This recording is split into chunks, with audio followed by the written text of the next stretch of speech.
Chegamos em Daniel capítulo 7 e vamos dar continuidade a essa meditação. Se você tem dúvida, você pode escrever também nos comentários e fazer a sua pergunta dentro do possível e tiver ao meu alcance eu vou responder também. Compartilhe esse vídeo, mande para alguém e vamos espalhar o Evangelho do nosso Senhor Jesus. Hoje Daniel capítulo 7, como sempre, começamos pedindo a Deus uma direção. Meu Pai, que o Teu Espírito venha conduzir os nossos pensamentos para que possamos tirar daqui exatamente o que o Senhor quer falar conosco. Abençoe essa meditação de hoje. Amém. Daniel, capítulo 7, versículo 1. No primeiro ano de Belsazar, rei de Babilônia, teve Daniel um sonho e visões da sua cabeça quando estava na sua cama. Escreveu logo o sonho e relatou a suma das coisas. O comentário do versículo 1, teve Daniel um sonho. Deus mostrou a Daniel, por meio de um sonho, o surgimento de reinos que dominariam o mundo, mas que seriam subjugados. As revelações deste capítulo são paralelas às do segundo capítulo. O livro de Daniel é bem parecido com o livro do Apocalipse, e ambos, por serem proféticos, trazem muita simbologia na exposição dos fatos. E já falei isso, acho que até no princípio, quando começamos a gravar, que o livro ele tem exatamente essa tendência, né? Ele é apocalíptico, tanto para assuntos que já aconteceram no passado, mas que ainda vão acontecer no nosso presente. Então, nós vamos ler e dentro daquilo que fomos possível, nós vamos falando. Coisas que não entendermos, vamos seguir em frente, outro dia vamos entender. 2. Falou Daniel e disse: Eu estava olhando na minha visão da noite, e eis que os 4 ventos do céu agitavam o mar grande. E 4 animais grandes, diferentes uns dos outros, subiam do mar. O comentário: os 4 animais que subiam do mar refere-se a 4 reis que se levantariam na terra. O mar representa nações e povos. 4. O primeiro era como leão e tinha asas de águia. Enquanto eu olhava, foram-lhe arrancadas as asas, e foi levantado da terra, e posto em pé como homem, e foi-lhe dado um coração de homem. O comentário: o leão, com as asas de águia, era uma representação do Império Babilônico. O leão é o rei dos animais e a águia é a principal ave do céu. Juntos são símbolos de força e de grandeza da Babilônia. 5. Continuei olhando, e eis aqui o segundo animal, semelhante a um urso, o qual se levantou de um lado, tendo na boca 3 costelas entre os seus dentes. E foi-lhe dito assim: levanta-te, devora muita carne. Comentário: o segundo, semelhante a um urso, simboliza o império formado por 2 povos, os medos e os persas, que derrotaram juntos a Babilônia. No 6. Depois disto, eu continuei olhando, e eis aqui outro semelhante a um leopardo, e tinha 4 asas de ave nas suas costas. Tinha também este animal 4 cabeças e foi-lhe dado domínio. O comentário: o leopardo, com 4 asas e 4 cabeças, simboliza o Império Grego. Esse animal alado mostra a maneira veloz com que Alexandre Magno, o Grande, com seu poderoso exército, conquistou e expandiu seu território. A sua morte prematura fez com que o seu Império Greco-Macedônico fosse dividido entre os seus 4 generais, representados pelas 4 cabeças do animal. 7. Depois disso, eu continuei olhando nas visões da noite, e eis aqui o 4º animal, terrível e espantoso, e muito forte, o qual tinha dentes grandes de ferro. Ele devorava e fazia em pedaço, e pisava aos pés o que sobejava. Era diferente de todos os animais que apareceram antes dele e tinha 10 chifres. O comentário diz: o animal terrível, espantoso e sobremodo forte simboliza o Império Romano. Esse reino dominou o mundo antigo, derrotando nações uma após outra, de forma implacável e impiedosa, tornando o seu domínio maior que o dos outros 3 impérios antes dele. No 8. Estando eu a considerar os chifres, eis que entre eles subiu outro chifre pequeno, diante do qual 3 dos primeiros chifres foram arrancados. E eis que neste chifre havia olhos como os de homem, e uma boca que falava grandes coisas. O comentário: O pequeno chifre é uma referência ao anticristo, o último ditador cruel e profano que dominará o mundo por meio do controle da economia, da política e da religião. Sua autoridade virá do próprio Satanás. Ele falará com muita arrogância e blasfêmia contra Deus. Em 2 Tessalonicenses 2, do 3 ao 8, diz assim: ninguém, de maneira nenhuma, vos engane, porque não será assim sem que antes venha a apostasia e se manifeste o homem do pecado, o filho da perdição, o qual se opõe e se levanta contra tudo o que se chama Deus ou se adora, de sorte que se assentará como Deus no templo de Deus, querendo parecer Deus. Não vos lembrais de que estas coisas vos dizia quando ainda estava convosco? E agora vós sabeis o que o detém, para que o seu próprio tempo seja manifestado. Porque já o ministério da injustiça opera, somente há um que agora o retém até que do meio seja tirado.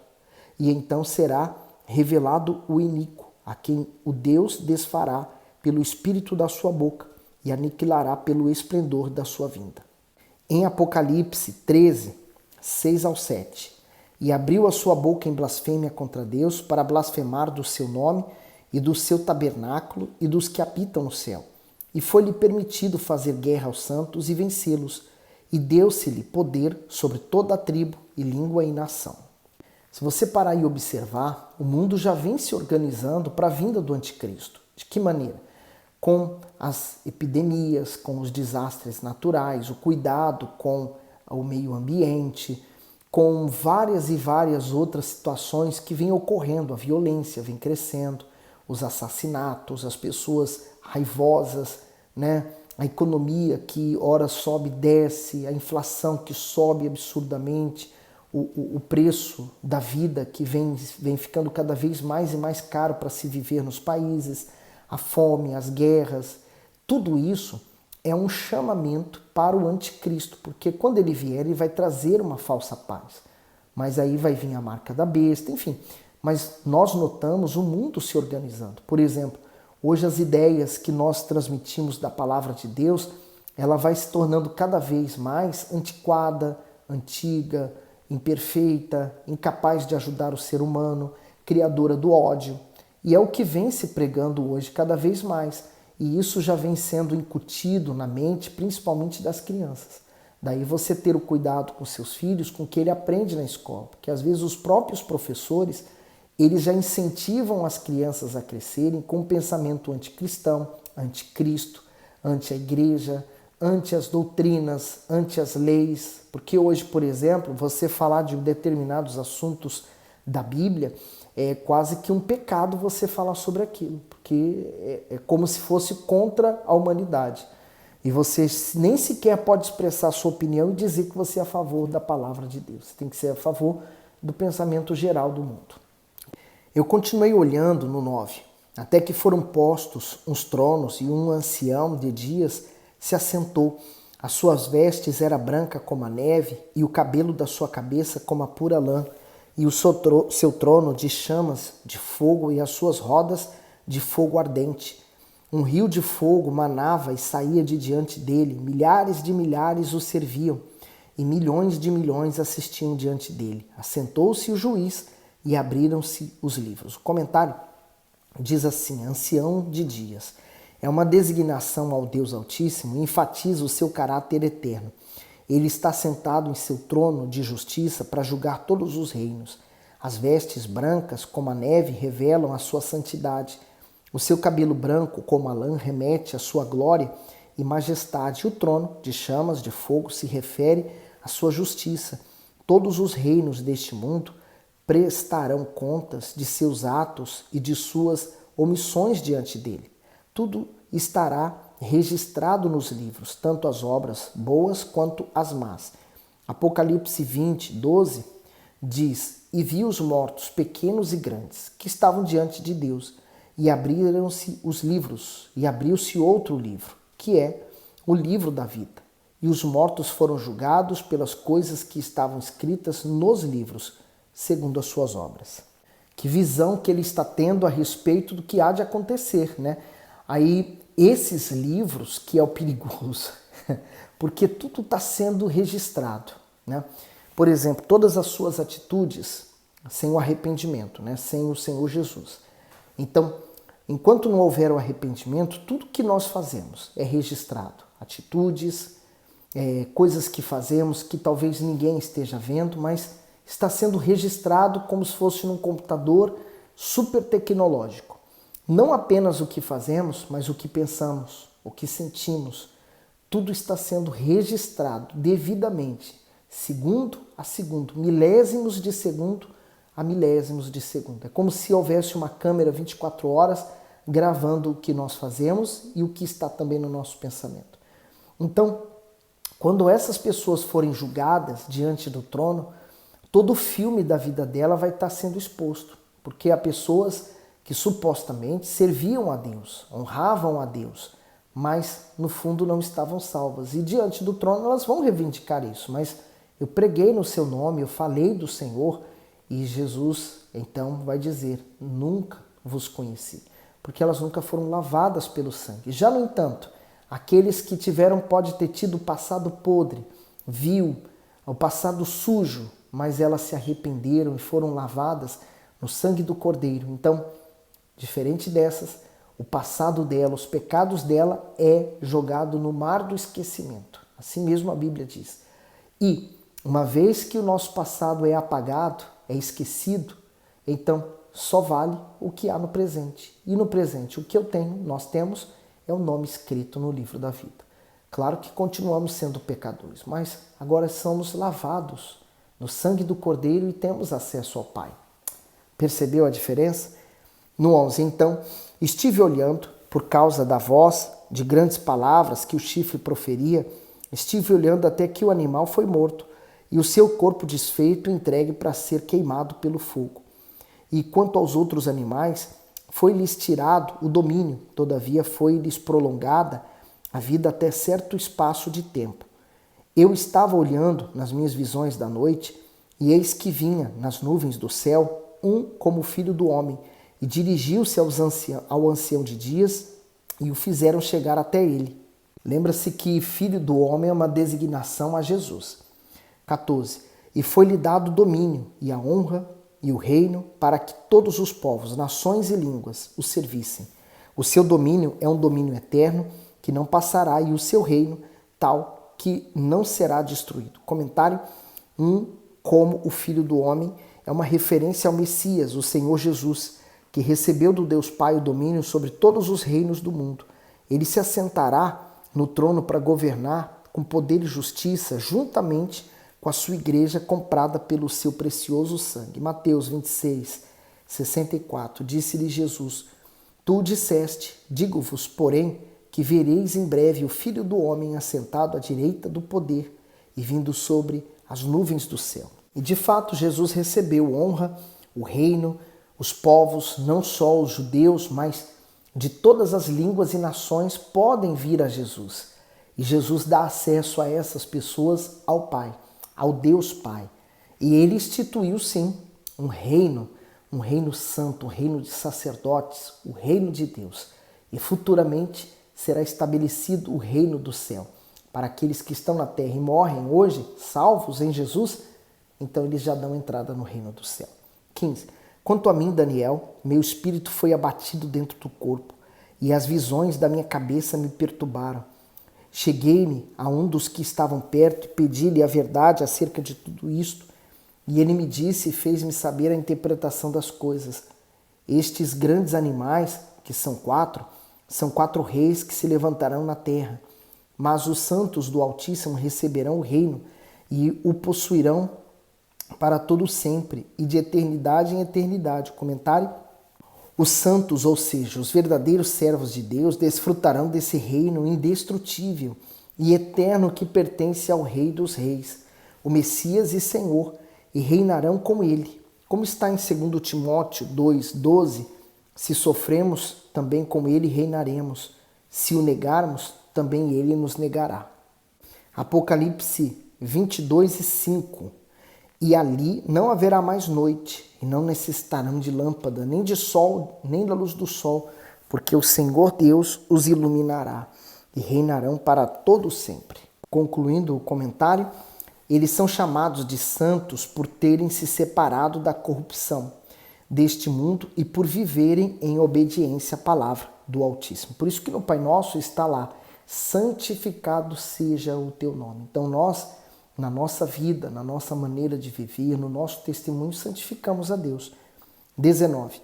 Então tive desejo de conhecer a verdade a respeito do quarto animal, que era diferente de todos os outros, muito terrível, cujos dentes era de ferro e as suas unhas de bronze, que devorava, fazia em pedaço e pisava aos pés os que sobravam.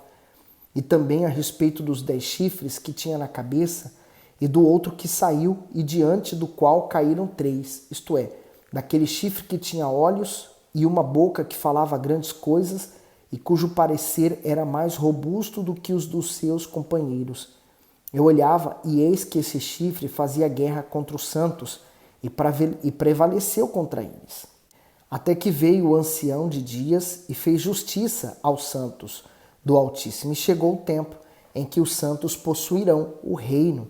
O comentário diz: a guerra contra os santos se refere ao povo de Deus que estará no mundo durante a grande tribulação. Está lá em Apocalipse 7, 13 ao 14, que diz: e um dos anciãos me falou dizendo: estes que estão vestidos de vestes brancas, quem são e de onde vieram? E eu disse-lhe: Senhor, tu sabes. E ele disse-me: estes são os que vieram da grande tribulação e lavaram as suas vestes e branquearam no sangue do Cordeiro. E seguindo o comentário, trata-se dos judeus e dos gentios que crerão em Jesus depois da partida da igreja.